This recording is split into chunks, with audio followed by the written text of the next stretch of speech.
Hello guys, ನಾನಿವತ್ತು ಒಂದು finance ಕಂಪನಿನ ಎಕ್ಸ್ಪೋಸ್ ಮಾಡ್ತಾ ಇದ್ದೀನಿ. ದಿನ ಒಂದು 10 ಸತಿ ಡಿಫ್ರೆಂಟ್ ನಂಬರ್ ಇಂದ ಅವರೇ ಕಾಲ್ ಮಾಡ್ತಾರೆ ನನಗೆ. ನಾನು ಅವ್ರ ಕಾಲ್ಗೆ ವೆಯ್ಟ್ ಮಾಡ್ಬೇಕಾಗತ್ತೆ. ಅವ್ರು ಮಾಡಿರೋ ಕಾಲ್ಗೆ ನಾನ್ ವೆಯ್ಟ್ ಮಾಡಿ ನಾನ್ ಮಾತಾಡ್ಬೇಕಾಗತ್ತೆ. ಆಮೇಲೆ ಅವ್ರು ಮಾಡಿರೋ ಕಾಲ್ಗಳು ಅವ್ರ ಮಾರ್ಕೆಟಿಂಗ್ಗೋಸ್ಕರ ಲೋನ್ ತಗೊಳ್ಳಿ ಅಂತ ಒಂಥರ ಟಾರ್ಚರ್ ಇದು. ಕರೆಯನ್ನು ನಮ್ಮ ಸಾಲದ ಅಧಿಕಾರಿಗೆ ವರ್ಗಾಯಿಸುವಾಗ ದಯವಿಟ್ಟು ಕರೆಯಲ್ಲಿ ಇರಿ. ನಮಸ್ಕಾರ ಸರ್, ನವೀನ್ DMI ಫೈನಾನ್ಸ್ ಇಂದ ಕಾಲ್ ಮಾಡಿದೆ ಸರ್. ಸುರಾಜ್ ಅವರ ಮಾತಾಡ್ತಿರೋದು. ಯಾವ್ದ್ರಿಂದ? DMI ಫೈನಾನ್ಸ್ ಇಂದ sir. Okay sir, DMI finance ಇಂದ ಪರ್ಸನಲ್ ಲೋನ್ ಆಫರ್ ಆಗಿದೆ ಸರ್. 4 ಲಕ್ಷ ರೂಪಾಯಿ ಇಂಟ್ರೆಸ್ಟ್ ಇದೆ ಸರ್ ಲೋನ್ ತೊಗೊಳಕ್ಕೆ. ಆಯ್ತು, ಎಲ್ಲ ಓಕೆ. ನಾನ್ ನಿಮ್ಗೆ ಕಾಲ್ ಮಾಡಿದ್ದ, ನೀವು ನಮ್ಗೆ ಕಾಲ್ ಮಾಡಿದ್ದ? ನಾವೇ ಕಾಲ್ ಮಾಡಿದ್ವಿ ಸರ್.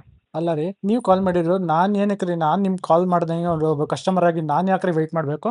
Okay, sorry sir. ಪ್ರತಿದಿನ ಒಂದು 4-5 ಸರಿ ಟಾರ್ಚರ್ ಆಗ್ತಿದೆ. ಲೋನ್ ಬೇಕಂತ DMI ಇಂದ. ನಾನು DMI ನ ಟ್ಯಾಗ್ ಮಾಡ್ಬಿಟ್ಟು ಇನ್ಸ್ಟಾಗ್ರಾಮಲ್ಲಿ ಯೂಟ್ಯೂಬಲ್ಲಿ ಪೋಸ್ಟ್ ಮಾಡ್ತೀನಿ. ನನಗೆ ಕಾಂಪನ್ಸೇಷನ್ ಬೇಕು, ಇಷ್ಟೊಂದು ಟಾರ್ಚರ್ ಕೊಡ್ತಿರೋದು ನೀವು. ಇಲ್ಲ ಅಂದ್ರೆ 2 ದಿವಸದಲ್ಲಿ ಕೇಸ್ ಫೈಲ್ ಮಾಡಿಸ್ತೀನಿ. ಇವಾಗ ನೀವೇ ಕಾಲ್ ಮಾಡಿ ನಾನು ಕಾಲ್ ಮಾಡ್ದಂಗೆ ವೆಯ್ಟಿಂಗ್ ಮಾಡ್ತಿದ್ದೀರಲ್ಲ, ಆ ಥರ ಅದನ್ನು ರೆಕಾರ್ಡಿಂಗ್ ಇದೆ.